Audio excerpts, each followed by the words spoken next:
This jar is for storing food, but what if we could take it and turn it into a rainforest that never stops raining? It sounds crazy, but I have a plan. Here's the plan. Our jar is going to be set on top of an aquarium. There's going to be a hole drilled here, a hole drilled here, and a hole in the actual top of the aquarium. And water from a pump is going to come all the way top and rain down in here. But not just any aquarium will work. It's got to fit our jar, and it's got to have a hole in the top, and we have to be able to set the jar on top of it. So we're going to have to build it.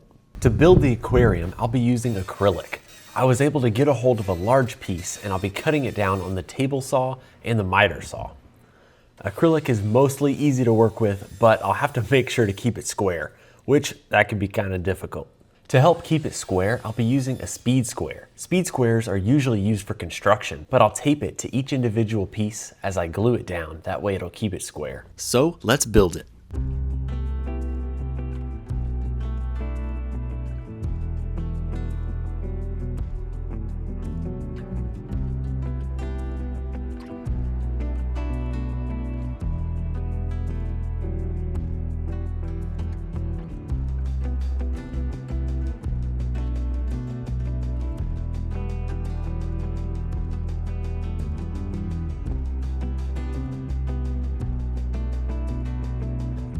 Once the whole thing is glued together, next is the top. And the top piece I'll have to drill a hole, which will allow water to drain back down into the aquarium. I'll also drill a small hole for the tubing and the wires for the pump.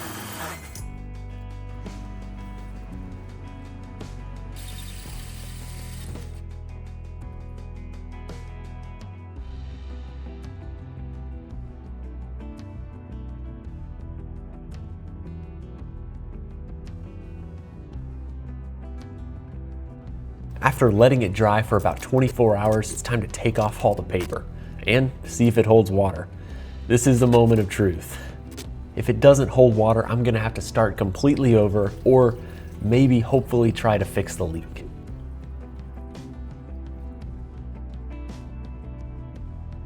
And after 24 hours, it looks like it's holding water. Thankfully, there's no water leaking out anywhere. Since the aquarium is complete, the next step is getting our jar all ready. We have to drill a hole in the top and in the bottom. So we'll start with the bottom. And let me tell you, if you're big on safety, I apologize because this does not look safe.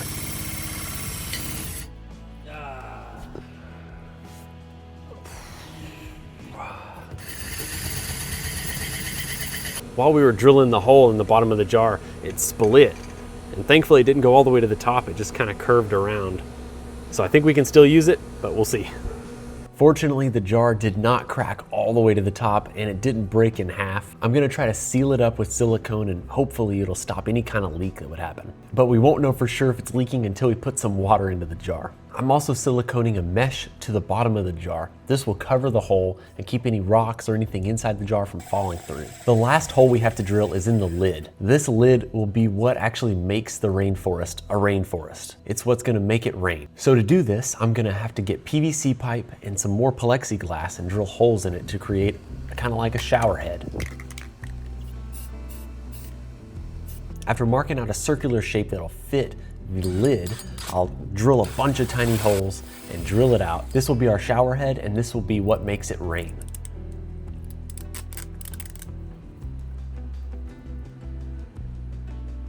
This jar is kind of old. I've used it for other projects. So I'll replace the seal on it and then we'll silicone that shower head to the lid.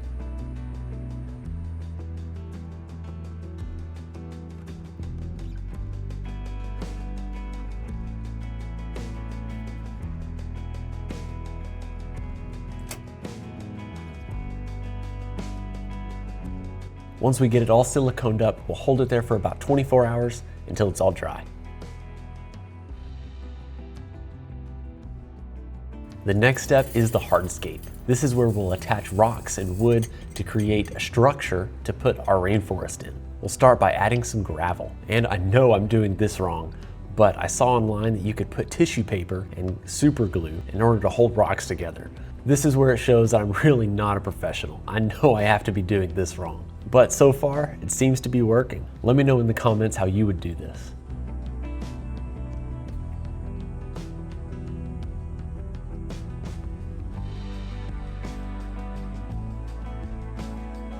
Once we've glued a few rocks together, we'll put it in the jar and see how it looks. I'm hoping to build a structure with these rocks that gives the aquascape some height. I think it could look really cool.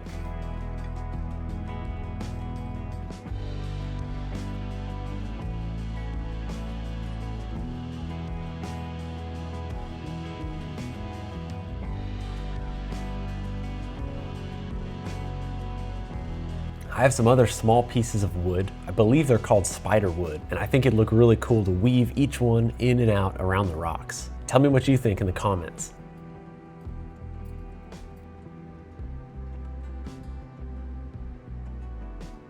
After that's done, we'll add some plants. I only have a few to start out with, some Anubias and also some Java moss.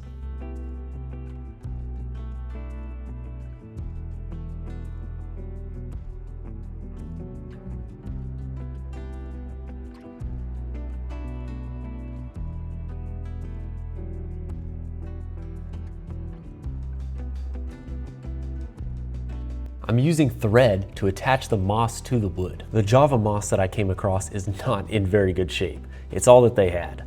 And so I thought I'd give it a shot.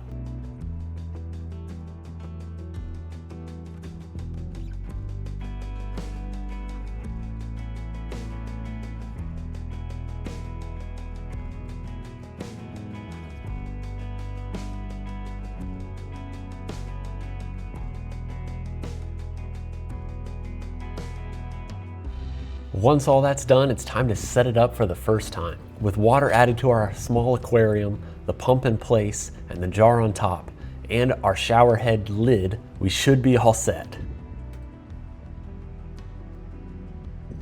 If you're enjoying this video, please hit the subscribe button. It helps our small channel grow and spread to new people.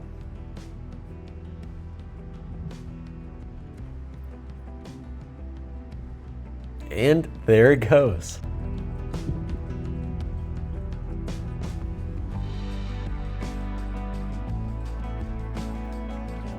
It's doing great, but there's already a few problems. If you can look and tell, in between the glass jar and the acrylic aquarium, it's starting to leak. Hopefully this won't be too big of a problem to solve. After only a few days in the Texas heat, it's taking quite a toll on our jar. As you can see from the thermometer, the temperatures are quite high, and it looks like it completely killed all the Java moss. Of course, that Java moss may have been doomed from the start, but it's definitely gone now. And the whole thing is not looking too great. So back to the drawing boards and back to starting over. I'm gonna cut all the Java moss off of the wood and attach some fresh. I got this from a friend and it is way better looking, super green, and we'll do the same thing. Wrap thread around it and attach it to the wood.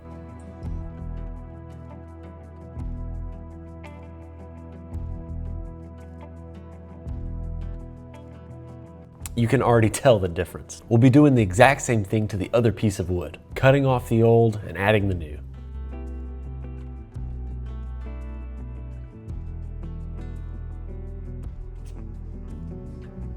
And now that we have the new on, we definitely need to bring it inside where it's a lot cooler. I have a neat spot in my house underneath the stairs that really needs something. So I'm gonna add our jar there.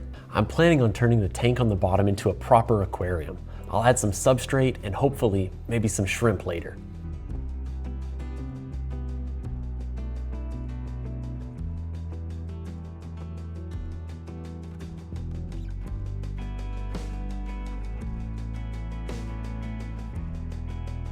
It's definitely starting to look a lot better, but I think we can add a few more plants.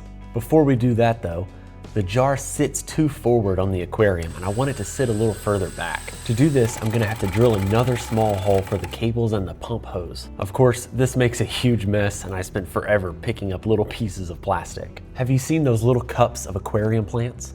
I got a few of those and we'll add them to the bottom aquarium. I definitely don't have enough substrate in our little aquarium. Everything is starting to float up.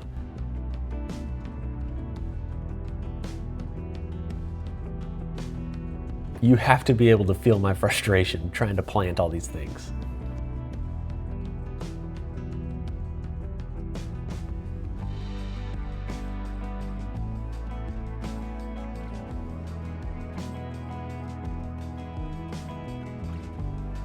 We'll also add a few of the Bucephalandra to the top of the jar.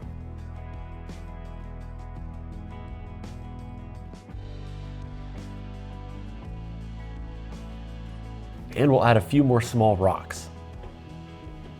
And of course I wreck my plant. And with all that added, we'll start to rain back up, and I really am getting excited. It's starting to look great. The bottom needs a little work and maybe a little bit of time for the plants to come in, but I think it has a lot of potential. The light we've had on this jar has just been a regular desk light, and it's not great. I was able to find this clip-on magnetic light. Oh gosh. A magnet on the inside and on the outside clipped together, and it almost looks like it was made for a jar.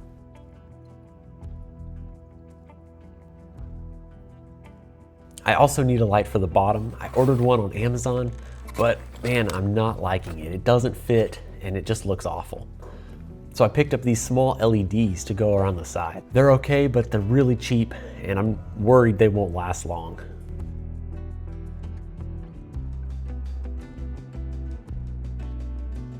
As time goes on with the jar, more and more problems will come up. You may have seen this one coming. Since I siliconed the shower head part to the lid, it's created a space that I can't clean. Because of this, algae is growing and stuff is clogging up the hole. And eventually the whole thing will just stop working.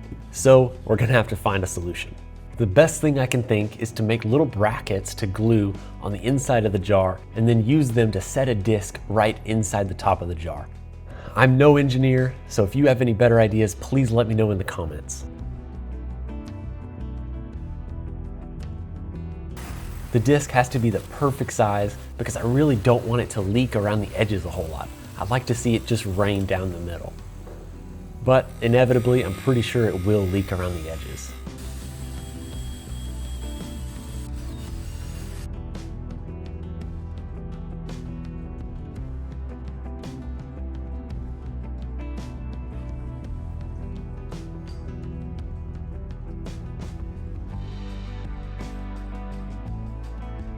At this point, the jar has been up and running for about 2 months. It's cycled and ready for some shrimp. I have a few cherry shrimp and a snail we'll be adding to the bottom aquarium.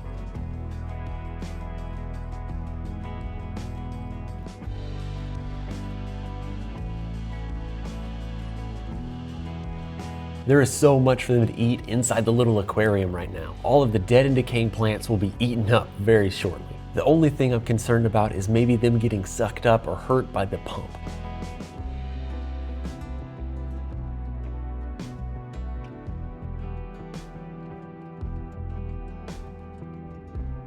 After a whole month, sure enough, these little LED lights burnt out and are just not working anymore. So I went and picked up the exact same light as I had for the jar, the clip-on magnetic one. All 3 of the shrimp are still doing great. They've eaten down the dead and decaying plants so much. And what's left is little stubs. Thankfully, they're still green and growing, but they might need a little more time to grow in.